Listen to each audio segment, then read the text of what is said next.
Partie 4. Un cri dans la nuit. Le Simplon Orient Express arriva à Belgrade à 9h moins le quart ce soir-là.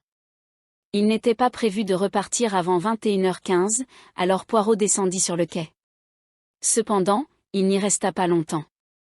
Il faisait un froid glacial, et bien que le quai lui-même fût protégé, de lourdes chutes de neige tombaient à l'extérieur. Il retourna donc dans son compartiment. Le chef de train, qui se tenait sur le quai en frappant des pieds et en agitant les bras pour se réchauffer, lui adressa la parole. « Vos valises ont été déplacées, monsieur. Dans le compartiment numéro 1, le compartiment de monsieur Bouc. »« Mais où est monsieur Bouc alors ? » ?»« Il est passé dans le wagon en provenance d'Athènes qui vient d'être ajouté. » Poirot partit à la recherche de son ami. Monsieur Bouc balaya ses protestations d'un geste de la main. « C'est rien. C'est rien. C'est plus pratique comme ça. Vous continuez jusqu'en Angleterre, alors il est préférable que vous restiez dans le wagon jusqu'à Calais. Moi, je suis très bien ici. C'est très paisible. Ce wagon est vide à part moi et un petit médecin grec. Ah. Mon ami, quelle nuit. On dit qu'il n'a pas neigé autant depuis des années. Espérons que nous ne serons pas bloqués. Je ne suis pas trop rassuré, je peux vous le dire. À 21h15 pile, le train quitta la gare, et peu après, Poirot se leva, dit bonne nuit à son ami, et se dirigea le long du couloir vers son propre wagon qui était devant, à côté du wagon-restaurant. Au cours de ce deuxième jour de voyage, les barrières se brisaient. Le colonel Arbuthnot était debout à la porte de son compartiment en train de parler à McQueen. Lorsque McQueen vit Poirot, il interrompit ce qu'il disait. Il avait l'air très surpris. « Pourquoi, s'écria-t-il, je pensais que vous nous aviez quittés.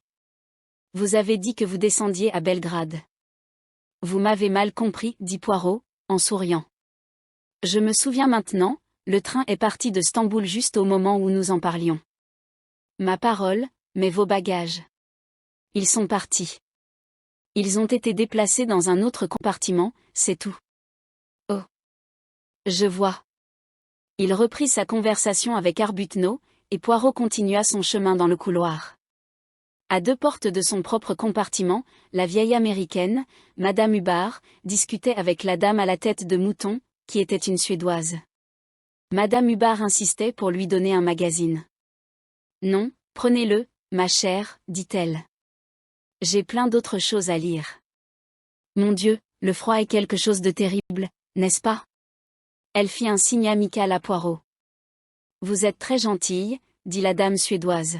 « De rien. J'espère que vous dormirez bien et que votre tête ira mieux demain matin. C'est juste le froid. Je vais me faire une tasse de thé maintenant. Avez-vous de l'aspirine ? Êtes-vous sûr maintenant ? J'en ai plein. Eh bien, bonne nuit, ma chère. » Elle se tourna vers Poirot de manière conversationnelle alors que l'autre femme partait. Pauvre créature, elle est suédoise. Autant que je puisse comprendre, elle est une sorte de missionnaire. Une enseignante. Une personne gentille, mais qui ne parle pas beaucoup l'anglais. Elle était très intéressée par ce que je lui ai dit sur ma fille. À ce stade, Poirot connaissait déjà tout de la fille de Madame Hubbard. Tout le monde dans le train qui pouvait comprendre l'anglais le savait. Comment elle et son mari faisaient partie du personnel d'un grand collège américain à Smyrne, et comment c'était le premier voyage de Madame Hubbard vers l'Est, et ce qu'elle pensait des Turcs et de leur manière négligée et de l'état de leur route. La porte à côté d'eux s'ouvrit et le maigre valet pâle en sortit. À l'intérieur, Poirot aperçut Monsieur Ratchet assis sur son lit. Il vit Poirot et son visage changea, s'assombrissant de colère. Puis la porte se referma. Madame Hubbard attira un peu Poirot à l'écart. « Vous savez, j'ai très peur de cet homme. »« Oh.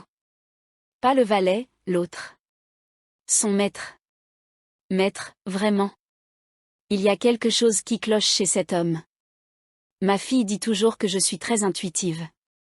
Quand maman a une intuition, elle a toujours raison, c'est ce que ma fille dit. Et j'ai une intuition à propos de cet homme.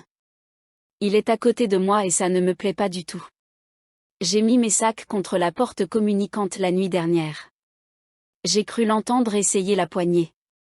Vous savez, je ne serais pas du tout surprise si cet homme s'avérait être un meurtrier, un de ces bandits de train dont on lit. Je suis peut-être folle, mais voilà.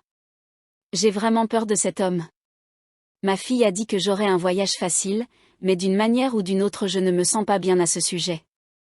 C'est peut-être stupide, mais j'ai l'impression que n'importe quoi pourrait arriver, n'importe quoi du tout. Et comment ce gentil jeune homme peut-il être son secrétaire, je ne comprends pas. Le colonel Arbuthnot et McQueen venaient vers eux dans le couloir. Venez dans mon compartiment, disait McQueen. Il n'est pas encore préparé pour la nuit. Maintenant, ce que je veux comprendre à propos de votre politique en Inde, c'est ceci.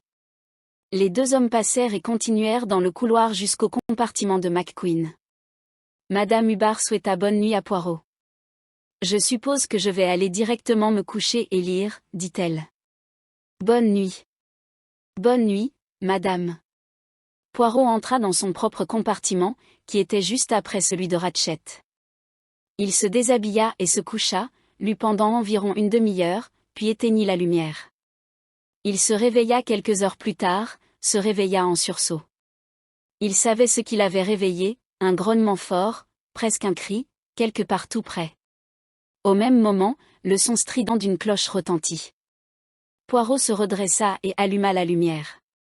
Il remarqua que le train était à l'arrêt, probablement à une gare. Ce cri l'avait troublé. Il se souvenait que c'était Ratchet qui occupait le compartiment voisin. Il sortit du lit et ouvrit la porte juste au moment où le chef de wagon arrivait en courant dans le couloir et frappait à la porte de Ratchet.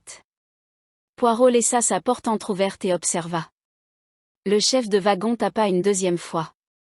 Une cloche sonna et une lumière s'alluma sur une autre porte plus loin. Le chef de wagon jeta un coup d'œil par-dessus son épaule. Au même moment, une voix venant de l'intérieur du compartiment voisin s'écria, « Ce n'est rien. Je me suis trompé. » Très bien, monsieur. Le chef de wagon s'éloigna précipitamment pour frapper à la porte où la lumière était allumée. Poirot retourna au lit, son esprit soulagé, et éteignit la lumière. Il jeta un coup d'œil à sa montre. Il était exactement 23 minutes avant 1 heure.